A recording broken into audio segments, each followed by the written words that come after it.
teaching self-defense, especially to like battered women's shelters and things like this, they are really apprehensive about doing any kind of martial art because of the choking aspect of it, or striking, or anything, that kind of stuff. So they don't want a martial art that fights back, basically. They just want to preserve the person, which is great. Jiu-Jitsu is great for that. But they were just super against the choking aspect of Jiu-Jitsu. And then they went off to send me a bunch of things about how choking is just horrible for the brain, horrible for you, horrible for, you should never do it. And I thought that was strange because I've grown up in a world for half of my life where we've been choking, me and my friends, every day, a lot. And so I just want to understand, what are the dangers? Is it because of some people that are being like severely choked? Is that the difference? Or am I putting myself and my students at risk all the time? What's going on with that? I was thinking a lot about answering this question and addressing this, and it's, I can get very technical and we can go into a lot of the nuance, and I don't know how deep it should get. What I would say is this. We're kind of stupid, so let's talk like we're kids. Yeah, no, there's blood vessels that go into the brain, into the skull. There are blood vessels that come out of the skull. Okay, the ones that go into the skull are arteries. The one that comes out of the skull are veins. When you measure the pressure in the veins, that's called central venous pressure. That just gives you a sense of it. Everybody knows like 120/80. That 120/80 is in the arteries, so that's the amount of pressure that's in there. The amount of pressure that's in the veins runs in the single digits. It's like 7 to 9. So whereas it's like your blood pressure, the pressure in your arteries gets up to like 120. The pressure in your veins only ever gets up to like 9 or 10. So that's just to tell you that the amount of pressure it takes to close the veins is nothing. But all that does is stop the blood flow from coming out. It still doesn't stop the blood flow from going in. So in order to, when a choke happens in jiu-jitsu, so we should probably take a step there and then kind of talk about what the difference between medical choking and jiu-jitsu choking. So in medicine, when you say that someone's choking, that's usually airway. It's not actual blood choking like we talk about, like what we try to do in jiu-jitsu. So if I say someone's choking, that means that there's a foreign body in their mouth, their tongue, and they can't exchange air. And so we take that out. In jiu-jitsu, when somebody says choking, they're talking about preventing blood flow from going into the brain. And both of you have taught that there's a couple of different mechanisms that goes on with the neck. You can crank the neck, which disrupts the structure of the neck and causes pain. You can squeeze the larynx, that also causes pain, and that can close off the airway. But most of the chokes, when we say choke, we mean close off the blood vessels. So that's the distinction between medical choking and jiu-jitsu choking. Medical choking is airway. Jiu-jitsu choking is like everything in the neck. But usually, when we talk about it, something that we do that makes someone black out, that's occluding the blood vessels. So now we're down to the blood vessels. Of the blood vessels, if you occlude the veins alone, all you do is cause pressure to build up in the head. People get a headache over time, but they won't necessarily black out right away. So think about whenever you've done a handstand. If you held a handstand for a very long time, your heart is still pumping blood to the brain, but because your head is down, the blood's not coming out. Your head feels like it's pulsating and it expands, but you don't necessarily pass out. If you go some long period of time, you might feel woozy, and then you take the handstand down. That's the equivalent of what would happen if you just squeeze the veins.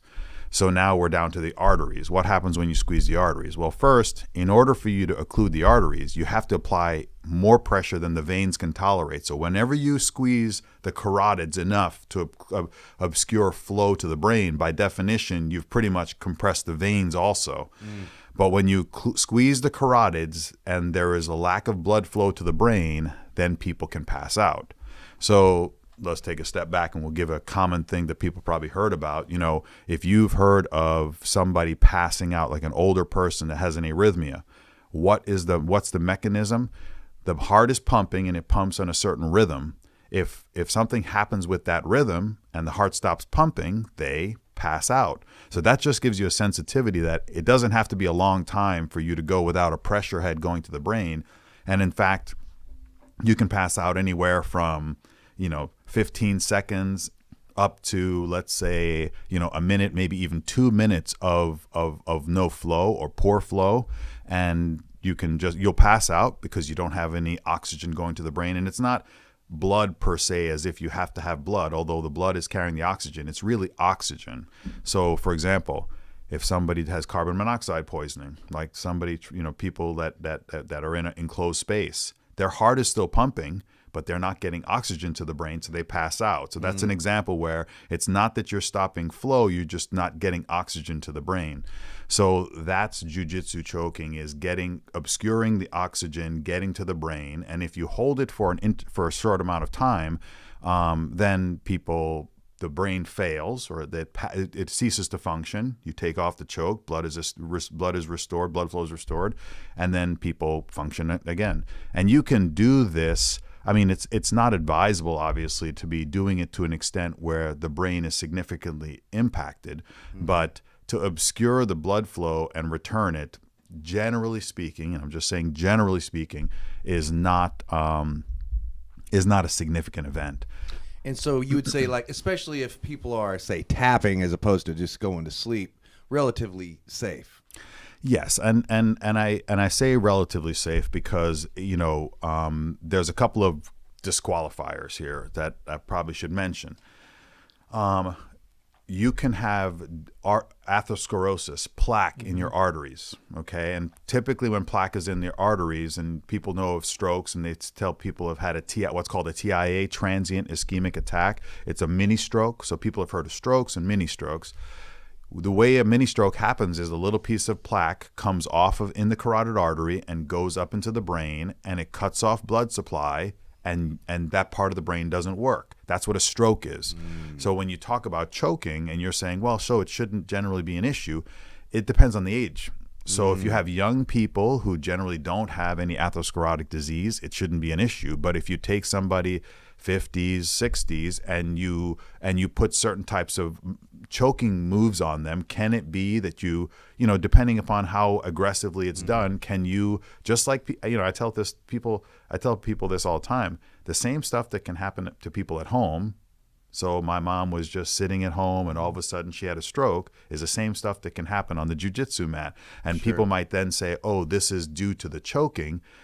You couldn't argue that it wasn't because you were manipulating the neck, but the mechanism in that case would be you squeeze the neck, you cause a little bit of plaque to come off, and then it went up there. But it would be hard pressed, of course, because in jiu-jitsu we're choking. You'd say, oh, the jiu-jitsu caused it, but it wouldn't happen in somebody who didn't already have that disease.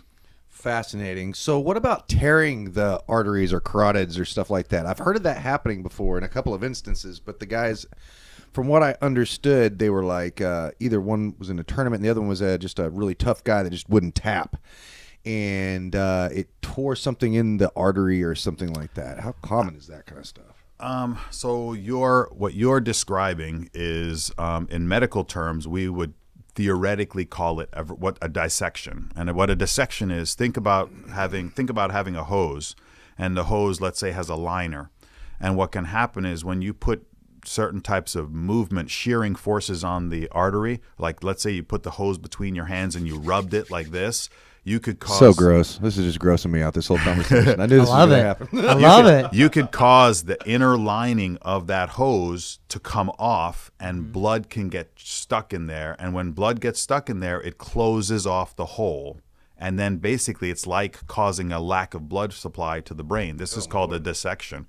I will tell you that the amount of force that it takes to do that, and the type of mechanism of injury, it would be hard for me to believe it could happen in a tournament, because usually when it happens to people, they have a lot of rotation of their neck. So car accidents where their head gets swung around, it more commonly happens when you're operating on the carotid and you cut the carotid open, and then there's a little flap there that you should sew back, and you may not miss it or something, and the blood goes up in there. So like if an artery gets cut, you said a little flap, you have to sew it? Oh yeah, you sew it back together.